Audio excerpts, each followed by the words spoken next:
Hello friends, स्वागत है आपके अपने यूट्यूब चैनल टीचिंग कल्चर में। उम्मीद करते हैं आप जहां भी होंगे स्वस्थ होंगे, मस्त होंगे और अच्छे से पढ़ाई कर रहे होंगे। फ्रेंड्स, आज हम केमिस्ट्री के कमर्शियल केमिकल फार्मूले पार्ट 2 को देखेंगे।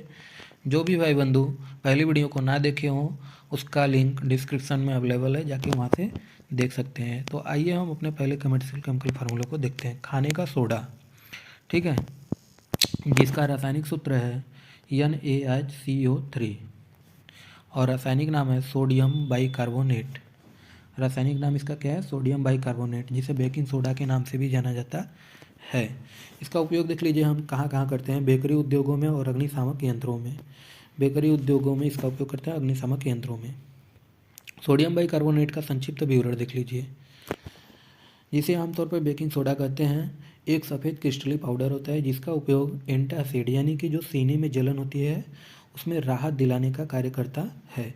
बेकिंग यानी कि खमीर उठाने वाले एजेंट के रूप में भी कार्य करता है। सफाई कुछ चिकित्सीय स्थितियों में एसिड को बेअसर करने के लिए होता है और यह शरीर के पीएच स्तर को भी संतुलित करने और एसिडोसिस जैसी समस्याओं में मदद करता है। मेरे भाई, एसिडोसिस समस्या क्या होता है? तो एसिडोसिस समस्या का मतलब होता है कि जब आपके ब्लड में अम्ल की जो मात्रा होती है वो बहुत ज़्यादा अधिक हो जाए, यानी कि जो ब्लड का पीएच मान होता है 7.35 से 7.45 के रेंज में होता है। तो इसमें क्या होता है कि यदि इसका संतुलन बिगड़ जाए, यानी कि पीएच मान नीचे स्तर गिर जाए, तो वहाँ पर एसिडोसिस जैसी समस्या आ जाती है और इस समस्या का निजात सोडियम बाइकार्बोनेट से मिल जाता है। और यह घरेलू व औद्योगिक दोनों क्षेत्रों में कई कामों के लिए उपयोगी होता है, जैसे कि अग्निशामक यंत्रों में और माउथ वॉश में भी इसका इस्तेमाल हम करते हैं। इसका मुख्य उपयोग देख लीजिए मेरे भाई। एंटासिड यानी कि एंटासिड हम लोग पहले ही समझ लिए हैं कि जो सीने में जलन होती है उसको राहत दिलाने में यह कार्य करता है। बेकिंग सोडा, यह एसिड के साथ मिलकर कार्बन डाइऑक्साइड गैस बनाता है, जिससे बेक किए गए उत्पाद फूलते हैं लेवनिंग एजेंट के रूप में, ठीक है। चिकित्सा के क्षेत्र में देख लीजिए कि किस प्रकार से हम इसका उपयोग करते हैं। तो रक्त और मूत्र को अधिक क्षारीय बनाने में, एसिडोसिस का इलाज करने और कुछ दवा ओवरडोज में उपयोग किया जाता है। व्यक्तिगत देखभाल देख लीजिए, यानी दैनिक जीवन में हम किस प्रकार से इसका उपयोग करते हैं। तो माउथ वॉश, डिओडोरेंट और नाक की सिंचाई यानी नेजल इरिगेशन के घोल में उपयोग होता है, क्योंकि इसमें रोगाणु रोधक और बफरिंग गुण होता है। बफरिंग गुण का मतलब होता है मेरे भाई कि जो शरीर की दुर्गंध दूर करने के लिए उपयोगी होता है और किसी विलयन में पीएच का जो मान में बदलाव होता है उसके विरोध करने की इसके पास क्या होता है? क्षमता होता है, ठीक है। और सफाई एजेंट के रूप में भी कार्य करता है। यह एक हल्का अपघर्षक है और घरेलू सफाई के लिए भी इस्तेमाल किया जाता है। अब आइए मेरे भाई, अगला commercial chemical formula caustic potash को देख लेते हैं। तो जिसका रासायनिक सूत्र है KOH। मेरे भाई, ये एग्जाम में बहुत ही पूछता है कि इसका रासायनिक नाम क्या होता है। तो पोटेशियम हाइड्रोक्साइड, यानी कि इसे पोटेशियम हाइड्रोक्साइड के नाम से भी जाना जाता है। यहाँ पर देखेंगे तो इसका केमिकल बॉन्डिंग भी बना हुआ है K+OH निगेटिव से, फिर यहाँ पर सिंगल बॉन्ड यहाँ पर। तो इसका आप समझ लीजिए कि जो K होता है K+, ये अम्लीय प्रकृति का धनायन होता है और OH निगेटिव क्षारीय प्रकृति से ऋणायन होता है। जब इसका अभिक्रिया होता है तो KOH का हमारा बन जाता है केमिकल फार्मूला, ठीक है। इसका उपयोग देख लीजिए मेरे भाई, इसका उपयोग कहाँ कहाँ करते हैं। तो औद्योगिक यानी साबुन, डिटर्जेंट, उर्वरक, पेट्रोलियम शोधन, जल उपचार और पीएच नियंत्रण में किया जाता है। इसका घरेलू उपयोग देख लीजिए तो तरल नाली क्लीनर यानी लिक्विड ड्रेन क्लीनर और पेंट रिमूवर में भी इसका इस्तेमाल करते हैं। चिकित्सा के क्षेत्र में देख लीजिए, त्वचा, बाल, नाखूनों में फंगल संक्रमण में निदान दिलाता है और कुछ त्वचा रोग जैसे मोलोसियम कंटेशियम, ठीक है, के इलाज में भी इसका इस्तेमाल करते हैं। मोलोसियम कंटेशियम का मतलब होता है मेरे भाई कि जो वायरल त्वचा संक्रमण होता है, यानी कि जिसे जल मस्सा या मोती जैसे दाने जो होते हैं उसमें भी यह निजात दिलाता है। इसका अन्य उपयोग देख लीजिए कहाँ होता है। क्षारीय बैटरी यानी अल्कलाइन बैटरीज में और इलेक्ट्रोलाइट के रूप में भी इसका इस्तेमाल करते हैं। इलेक्ट्रोलाइट के रूप में मेरे भाई जो कोशिका के अंदर यानी जो आंतरिक और बाहरी परत में जो पानी के स्तर को क्या करता है? नियंत्रित करता है। और मांसपेशियों के संकुचन और आराम में भी मदद दिलाता है। अब ब्लड में एसिड व बेस के स्तर को भी नियंत्रित करता है, मतलब जो अम्ल और क्षार होता है उसके स्तर को यह संतुलित करता है। मेरे भाई एथिल एल्कोहल देख लेते हैं। एथिल एल्कोहल देखिए ये भी ज़्यादा इंपॉर्टेंट है, ये परीक्षा में पूछा जाता है, जिसका रासायनिक सूत्र है C2H5OH। ठीक है, और इसका रासायनिक नाम है एथिल एल्कोहल। ठीक है, इसे एथिल एल्कोहल के नाम से भी जाना जाना है। इसका मुख्य गुण देख लीजिए। भौतिक रूप में यह रंगहीन होता है, वाष्पशील होता है, जल्दी से उड़ने वाला द्रव है जिसकी खास गंध होती है। घुलनशीलता, पानी में पूरी तरह से घुलनशील होता है। ज्वलनशीलता, अत्यधिक ज्वलनशील भी होता है। ठीक है, इसका उपयोग देख लीजिए कि किन क्षेत्रों में उपयोग किया जाता है। तो पेय पदार्थ के रूप में, यानी कि बियर, विस्की और अन्य मादक पेय पदार्थ बनाने में भी उपयोग किया जाता है, जिसमें कि 45 डिग्री भी इसी में आ जाएगा। ठीक है, जो 45 डिग्री वाला शराब पीते हैं तो ये इसी में आ जाएगा। चिकित्सा, घावों को रोगाणु रहित, एंटीसेप्टिक और सिरिंज को कीटाणु रहित करने और दवाओं में विलायक के रूप में भी इसका इस्तेमाल करते हैं। तो मेरे भाई एंटीसेप्टिक का मतलब क्या हो गया, यानी एंटीसेप्टिक का मतलब हो गया जो सड़न रोकने वाली दवा के रूप में भी कार्य करता है। एंटीसेप्टिक में त्वचा पर जैसे आपका कट गया, छिल गया, जल गया, तो वहाँ के संक्रमण से बचाने के लिए एंटीसेप्टिक के तौर पे इसका इस्तेमाल करते हैं। जैसे और भी होते हैं एंटीसेप्टिक दवा, डिटॉल हो गया, सेवलान हो गया, हाइड्रोजन पेरोक्साइड हो गया, ये सब क्या करते हैं, जम्स मारने वाली दवा होती है। अब उद्योग के क्षेत्र में देख लीजिए कि उद्योग में इसका उपयोग कैसे करते हैं। तो कार्बनिक यौगिकों के लिए विलायक, सॉल्वेंट, ईंधन, पेट्रोल में मिश्रण और सौंदर्य प्रसाधन, यानी कि जो परफ्यूम होता है उसमें भी इसका इस्तेमाल करते हैं। और हैंड सैनिटाइजर में भी इसका इस्तेमाल करते हैं। अब मेरे भाई इसका देख लीजिए कि स्वास्थ्य पर प्रभाव क्या पड़ता है, यानी कि नशीला प्रभाव। नशीला प्रभाव क्या करता है कि केंद्रीय तंत्रिका तंत्र को प्रभावित करता है, जिससे नशा होता है। यानी कि जो भी व्यक्ति शराब को ओवरडोज के रूप में पीता है तो वो क्या करता है, सेंट्रल नर्वस सिस्टम को सीधे डायरेक्ट डैमेज करता है और वहाँ से वह नशा होने लगता है उसको। अधिक सेवन करने से क्या होगा मेरे भाई, यदि कोई ओवरडोज में ले रहा है तो उसको मतली आएगा, चक्कर आएगा, समन्वय की कमी हो जाएगी, बेहोशी हो जाएगा, गंभीर मामलों में क्या हो जाएगा, कोमा या स्वाहा भी हो सकता है, मृत्यु को प्राप्त कर लेगा। अब दीर्घकालिक प्रभाव क्या है, यानी कि बहुत लंबे समय से आप ढकेल रहे हैं, पी रहे हैं चाप के, तो क्या हो जाएगा, लीवर सिरोसिस हो जाएगा, तंत्रिका तंत्र को बहुत नुकसान पहुंचेगा। तो लीवर सिरोसिस का मतलब क्या होता है मेरे भाई, यह बहुत ही गंभीर बीमारी है। मतलब कि जो लीवर में आपके अस्थायी निशान यानी परमानेंट जो टिश्यू होता है उसको फाल्ट, उसको डैमेज कर देता है। मतलब लीवर आपका ठीक तरीके से काम नहीं करेगा, जिससे लीवर फेल होने की क्या हो जाती है, संभावना बढ़ जाती है। तो मेरे भाई इसका निदान किस प्रकार से करेंगे, तो इसका निदान के लिए आप शारीरिक परीक्षण यानी कि MRI, ultrasound, CT scan, blood test ये सब कराइए। यदि उसमें कुछ निकलता है तो वहाँ पर क्या एक होता है लीवर बायोप्सी भी होता है। तो इसका उपचार और रोकथाम क्या है, तो पहले तो शराब पीना बंद कर दीजिए, फिर जीवन शैली में बदलाव लाइए, यानी कि जो शराब पी रहे हैं उसके जगह पर आप अच्छा आहार का सेवन कीजिए। अब देख लीजिए यदि बहुत ही गंभीर समस्या है, बहुत ही ज़्यादा गंभीर समस्या है जो कि एकदम अंतिम चरम सीमा पे है, तो उस समय क्या होता है, लीवर ट्रांसप्लांट हो जाता है, यानी कि लीवर का प्रत्यारोपण कराना पड़ता है। अब देख लीजिए कि इसका उत्पादन कहाँ से होता है, यानी कि शर्करे से होता है, स्टार्च यानी मोटी अनाजों से, किण्वन फर्मेंटेशन के से बनता है। संक्षेप में देख लीजिए मेरे भाई कि एथिल अल्कोहल एक बहुउपयोगी रसायन है जो पीने के साथ साथ कई औद्योगिक और चिकित्सीय कामों में भी आता है, लेकिन इसका दुरुपयोग स्वास्थ्य के लिए गंभीर खतरा होता है।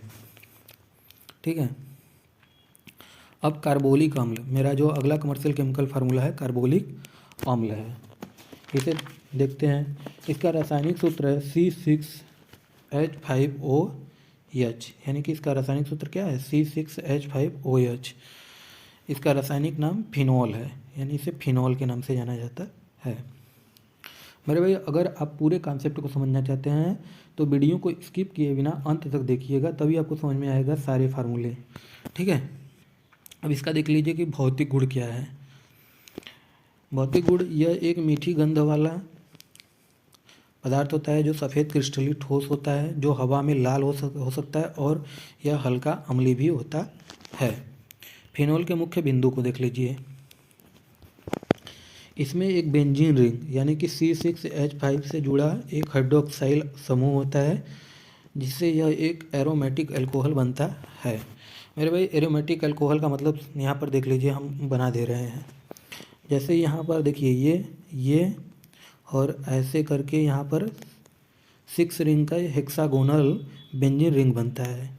ठीक है, यहाँ पर देखिए इससे हाइड्रोजन, इससे भी हाइड्रोजन एलिमेंट जुड़ता है, इससे भी हाइड्रोजन, इससे भी हाइड्रोजन जुड़ जाएगा और इससे भी हाइड्रोजन, और यहाँ पर क्या होगा OH हाइड्रोक्साइड आयन जुड़ता है। ठीक है, तो यही बोल रहा है कि इसमें एक बेंजीन रिंग C6H5 से जुड़ा एक हाइड्रोक्साइल समूह होता है, जिससे यह एक एरोमेटिक अल्कोहल बनता है। ठीक है, इसका भौतिक गुण देख लीजिए। यह पानी में घुलनशील है और हवा के संपर्क में आने पर नमी सोखकर क्या हो जाता है, तरल बन सकता है, और हवा में ऑक्सीकृत होकर रंग क्या करता है, बदल देता है। इसकी अम्लीय प्रकृति देख लीजिए कि यानी कि एसिड नेचर क्या है। यह पानी में थोड़ा अम्लीय होता है और कमज़ोर एसिड की तरह व्यवहार करता है, इसलिए इसे कार्बोलिक एसिड भी कहा जाता है। सुरक्षा देख लीजिए, यह त्वचा और आँखों में जलन पैदा कर सकता है और गंभीर रासायनिक जलन कर सकता है, इसलिए इसे सावधानी से संभालना चाहिए। ठीक है, यह उपयोग करना चाहिए। मेरे भाई इसका उपयोग देख लीजिए कि कहाँ कहाँ फिनाल का उपयोग करते हैं। औद्योगिक क्षेत्रों में प्लाईवुड, लकड़ी को चिपकाने वाले पदार्थ और प्लास्टिक जैसे बिस्फेनॉल और एपॉक्सी रेजिन बनाने के लिए रेजिन के उत्पादन में इस्तेमाल करते हैं। औषधि के क्षेत्र में देख लीजिए कि किस प्रकार से इसका उपयोग करते हैं। तो कीटाणुनाशक और एंटीसेप्टिक के रूप में, कुछ टीकों के परीक्षक के रूप में भी इसका इस्तेमाल करते हैं। अन्य उपयोग देख लीजिए, सौंदर्य प्रसाधन, पेंट, वर्निश, सॉल्वेंट, दवाओं और विस्फोटकों के निर्माण में भी इसका उपयोग किया जाता है। मेरे भाई देखिए यहाँ पर ये रिएक्शन है, मतलब कि ब्रोमो जो बेंजीन होता है, इसमें सोडियम हाइड्रोक्साइड और जल और फिर 300 डिग्री सेल्सियस टेम्परेचर और 117 ATM वायुमंडलीय दबाव पे जब हम रिएक्शन कराते हैं तो यहाँ पर मेरे भाई फिनाल बन जाता है और इधर सोडियम ब्रोमाइड बन जाता है। ठीक है, ये देखिए फिनाल का केमिकल स्ट्रक्चर है। आइए हम अगला कमर्शियल केमिकल फार्मूला को देखते हैं, स्प्रिट। ठीक है, जिसका रासायनिक नाम है मेथिल एल्कोहल और रासायनिक सूत्र है CH3OH। ठीक है, इसे मेथिल एल्कोहल के नाम से जाना जाता है। संक्षेप में इसका विवरण देख लीजिए कि स्प्रिट एक प्रकार का एल्कोहल ही है। ठीक है, जो इसके स्रोत जैसे लकड़ी से मेथेनॉल और अनाज से इथेनॉल जैसे उसमें मिलाए गए पदार्थों जैसे जहर के आधार पर अलग अलग रूपों में अलग अलग गुणों वाली होती है। यानी कि इसका गुण कुछ अलग होगा तो इसका कुछ गुण अलग होगा, और इसके कई औद्योगिक और घरेलू उपयोग भी होते हैं। आइए देखते हैं कि इसका उपयोग क्या क्या है।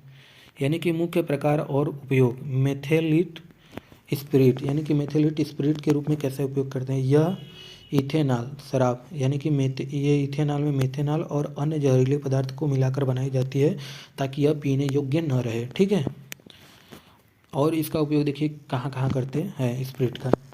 वर्निश में, टिंचर में, स्पिरिट लैंप में, और ईंधन और सफाई के लिए भी स्पिरिट का इस्तेमाल करते हैं। अब वुड स्पिरिट देख लीजिए मेरे भाई कि इसे मेथेनॉल कहते हैं। यानी कि वुड स्पिरिट को क्या कहते हैं, मेथेनॉल, जो लकड़ी के विनाशकारी आसवन से बनती है और बहुत ही जहरीली होती है। ठीक है, अब रेक्टिफाइड स्पिरिट, यानी कि यह क्या होता है कि यह उच्च सांद्रता वाला इथेनॉल घोल होता है जो आसवन द्वारा शुद्ध किया जाता है। ठीक है, अब मेरे भाई इसका उपयोग देख लीजिए कि इसका उपयोग कहाँ कहाँ करते हैं। औषधि टिंचर, विलायक के रूप में। ठीक है, श्वेत स्पिरिट, यानी कि जो वाइट स्पिरिट होता है, यह क्या होता है, यह पानी में नहीं घुलती है और हाइड्रोकार्बन से बनी होती है। ठीक है, हाइड्रोकार्बन का मतलब समझ लीजिए कि हाइड्रोकार्बन क्या होता है। जो हाइड्रो से कार्बन यानी कार्बन से जितने भी सब बॉन्डिंग बने होते हैं उन्हें हाइड्रोकार्बन बोलते हैं, जिसका उपयोग पेंट थिनर के रूप में किया जाता है। ठीक है, पेंट थिनर के रूप में पेंट को, जो पेंट की परतें चढ़ी होती हैं मेरे भाई, इसको हटाने के लिए स्पिरिट का उपयोग करते हैं। अब देख लीजिए मेरा जो अगला कमर्शियल केमिकल फार्मूला है वह है यूरेटिक अम्ल। इसे देख लीजिए, रासायनिक नाम क्या है, हाइड्रोजन क्लोराइड। ठीक है मेरे भाई, इसे हाइड्रोजन क्लोराइड, और इसका जो रासायनिक सूत्र है HCl।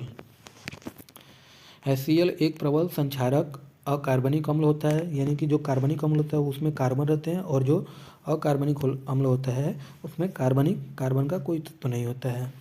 ठीक है मेरे भाई, और जिसका रासायनिक सूत्र है HCl।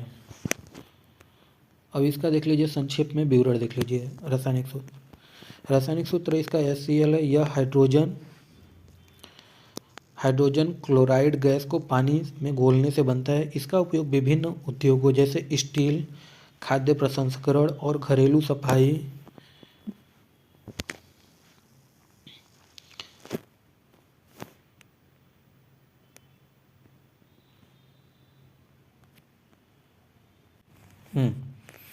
इसका उपयोग देख लीजिए कहाँ कहाँ करते हैं, तो जैसे विभिन्न उद्योगों में, यानी जैसे स्टील, खाद्य प्रसंस्करण और घरेलू सफाई, जैसे टॉयलेट हो गया क्लीनर, टॉयलेट क्लीनर के रूप में भी इसका इस्तेमाल करते हैं। जो मानव शरीर पेट में भी प्राकृतिक रूप से पाया जाता है, यानी कि जो HCl होता है यह मानव शरीर के स्टमक में भी पाया जाता है। यह एक रंगहीन हल्के पीले रंग का तरल गैस होता है जिसकी तीखी गंध होती है, और यह धातुओं को घोलने और अन्य रसायनों के निर्माण में भी उपयोगी होता है। मेरे भाई, जो स्टमक में HCl होता है, यानी कि जो हाइड्रोक्लोरिक अम्ल होता है हम लोग के स्टमक में, वो उसका क्या काम होता है, यानी जो भी हम लोग कुछ खाते हैं वहाँ पर वो गलाने का कार्य करता है। ठीक है, इसका मुख्य बिंदु देख लीजिए। रासायनिक सूत्र तो हम लोग जानते ही हैं, HCl है, और यह एक प्रबल अम्ल और शक्तिशाली संक्षारक है। इसका नाम देख लीजिए, म्यूरेटिक एसिड या साल्ट स्पिरिट के नाम से भी जाना जाता है। अवस्था, यह कमरे के तापमान पर एक रंगहीन गैस यानी कि हाइड्रोजन क्लोराइड हो सकती है, जो पानी में घुलने पर एसिड यानी हाइड्रोक्लोरिक एसिड बनाती है, जिसे HCl एक्वा के नाम से जाना जाता है। एक्वा मतलब समझ रहे हैं मेरे भाई, यानी कि जो जल के स्तर पे रहे। ठीक है, एक्वा मतलब हाइड्रोजन तरल अवस्था में जो रहे उसे हम एक्वा बोलते हैं। इसका उपयोग देख लीजिए कहाँ कहाँ उपयोग करते हैं, तो औद्योगिक क्षेत्रों में किस प्रकार से इसका उपयोग होता है, तो स्टील की सफाई, तेल और गैस कुओं के अम्लीकरण। ठीक है, तेल और गैस के कुओं का अम्लीकरण, प्लास्टिक और खाद्य उत्पादों के क्षेत्र में इसका करते हैं, जैसे कार्न सिरप और MSG का उत्पादन, और पानी के उपचार में भी इसका इस्तेमाल करते हैं। इसका घरेलू उपयोग देख लीजिए, यानी टॉयलेट और टाइल्स क्लीनर में भी हाइड्रोक्लोरिक अम्ल का उपयोग करते हैं। ठीक है, जैविक उपयोग इसका देख लीजिए कि मानव पेट में भोजन को पचाने और प्राकृतिक रूप से मौजूद होता है। सुरक्षा, HCl का सुरक्षा देख लीजिए मेरे भाई, यानी कि जो HCl का सुरक्षा होता है वह किस प्रकार से करते हैं, तो यह त्वचा और श्लेष्मा झिल्ली जो होती है मेरे भाई, मस्कुलस मेंबर के हानिकारक है और गंभीर जलन पैदा करती है। इसके लिए क्या होता है, हानिकारक होता है। सांस लेने पर यह हानिकारक हो सकता है, यानी कि HCl गैस कहीं है तो वहाँ पर यदि आप सांस ले रहे हैं तो वहाँ पर हानिकारक हो सकता है, सांस लेने में हानिकारक। जो अगला मेरा कमर्शियल केमिकल फार्मूला है वह है सोडा। ठीक है, जिसका रासायनिक सूत्र है KNO3। ठीक, और रासायनिक नाम देख लीजिए मेरे भाई, इसका क्या है, पोटेशियम नाइट्रेट। इसे पोटेशियम नाइट्रेट के नाम से भी जाना जाता है। सोडा का संक्षिप्त हमें विवरण देख लीजिए, संक्षिप्त विवरण। सोडा मुख्य रूप से पोटेशियम नाइट्रेट यानी KNO3 नामक रासायनिक यौगिक का सामान्य नाम है, जो एक प्राकृतिक खनिज है और विश्व भर में उर्वरक, नाइट्रोजन और पोटेशियम के स्रोत के रूप में मिलता है। जिसका उपयोग कहाँ कहाँ करते हैं मेरे भाई, बारूद, खाद्य संरक्षण, मांस को गुलाबी रंग देने वाले बैक्टीरिया को रोकने के लिए किया जाता है। ठीक है, उसके बाद अतिशीबाजी और कुछ दवाओं जैसे दांतों की संवेदनशीलता के लिए उपयोग होता है। ऐतिहासिक रूप से यह एक महत्वपूर्ण पदार्थ रहा है, लेकिन आधुनिक समय में अधिकांश नाइट्रेट्स नाइट्रोजन की संश्लेषण से बनाए जाते हैं। हालांकि सोडा के पारंपरिक और विशेष उपयोग भी अभी भी जारी है। ठीक है मेरे भाई, ये समझ लीजिएगा। सोडा के मुख्य पहलू देख लीजिए। तो इसका रासायनिक पहचान यानी कि पोटेशियम नाइट्रेट और आयनों से बना एक आयनिक लवण है। तो यहाँ पर देख लीजिए मेरे भाई, जो पोटेशियम पे क्या होता है, पोटेशियम पे प्लस आयन होता है और NO3 पे नेगेटिव आयन होता है, यानी इसके मिलाने से हमारा क्या बन जाता है, KNO3, जिसे सोडियम पोटेशियम नाइट्रेट के नाम से जाना जाता है। प्राकृतिक स्रोत देख लीजिए। यह मिट्टी, गुफाओं की दीवारों और अन्य चट्टानी सतहों पर सफ़ेद क्रिस्टलीय रूप में पाया जाता है। इसका ऐतिहासिक महत्व देख लीजिए। बारूद बनाने और खाद्य पदार्थों को संरक्षित करने के लिए यह एक मूल्यवान संसाधन था, जिसने विश्व इतिहास को प्रभावित किया है। इसका देखिए विश्व में उपयोग कहाँ कहाँ होता है, किन किन क्षेत्रों में होता है, जल्दी जल्दी देख लीजिए। यानी कृषि के क्षेत्रों में पौधे के आवश्यक नाइट्रोजन और पोटेशियम का एक उत्कृष्ट स्रोत है होने के कारण उर्वरक के क्षेत्र में भी यह उपयोग होता है। सोडा विस्फोटक के रूप में देख लीजिए। बारूद बनाने में और रॉकेट प्ररोधक के आक्सीकारक के रूप में भी इसका इस्तेमाल किया जाता है। खाद्य उद्योग देख लीजिए मेरे भाई।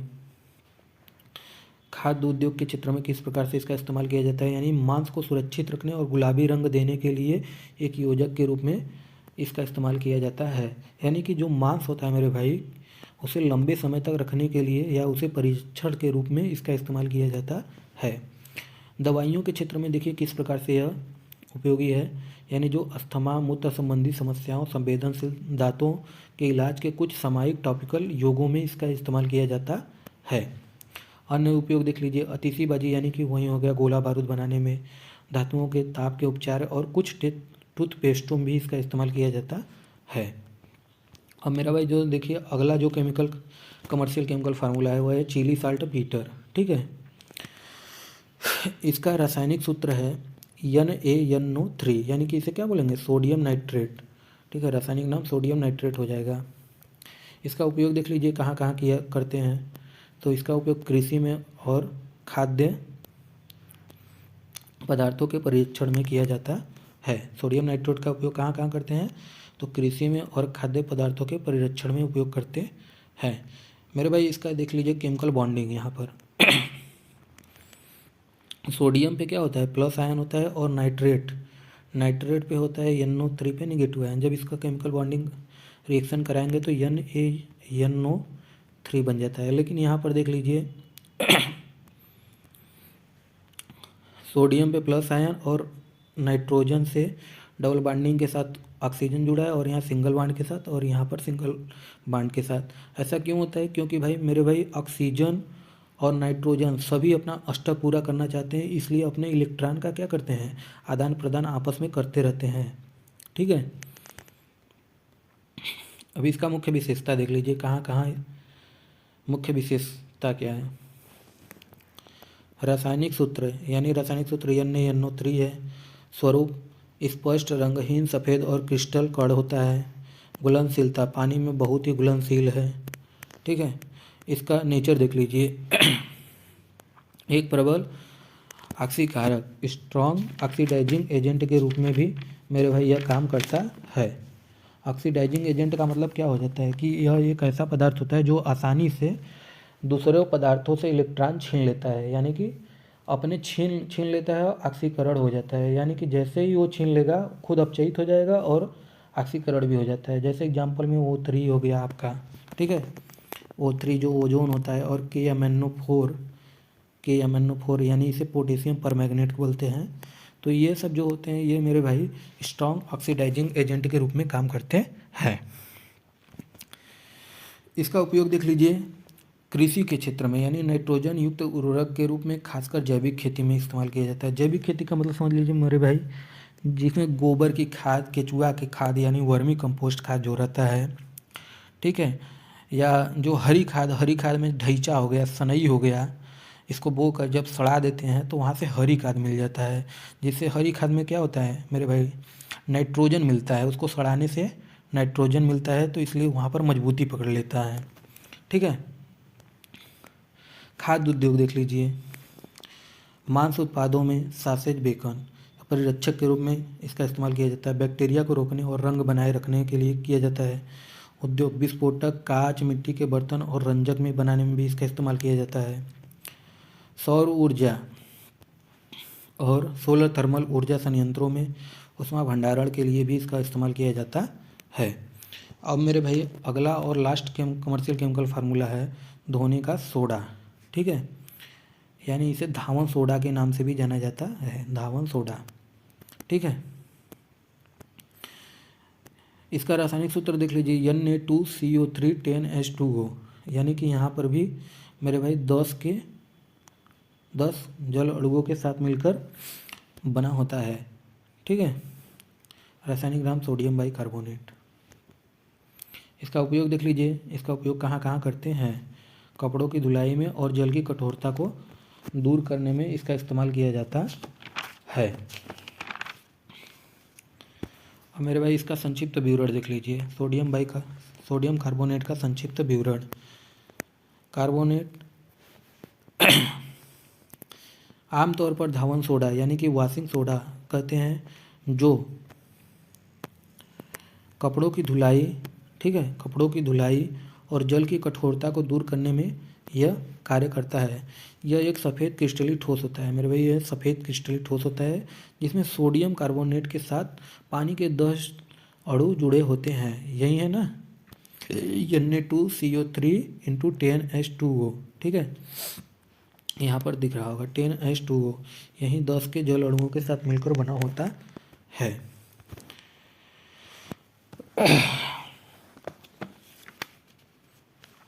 ठीक है फ्रेंड्स, आज के लिए बस इतना ही। ऐसे ही इंपॉर्टेंट वीडियो पाने के लिए हमारे चैनल से जुड़िए, और उम्मीद है कि आज का वीडियो आपको पसंद आया होगा। अगर वीडियो हेल्पफुल लगा हो तो लाइक, शेयर और चैनल को सब्सक्राइब जरूर करें। कोई भी डाउट हो तो कमेंट में लिखें और उसका समाधान आपको अवश्य होगा। तब तक के लिए धन्यवाद।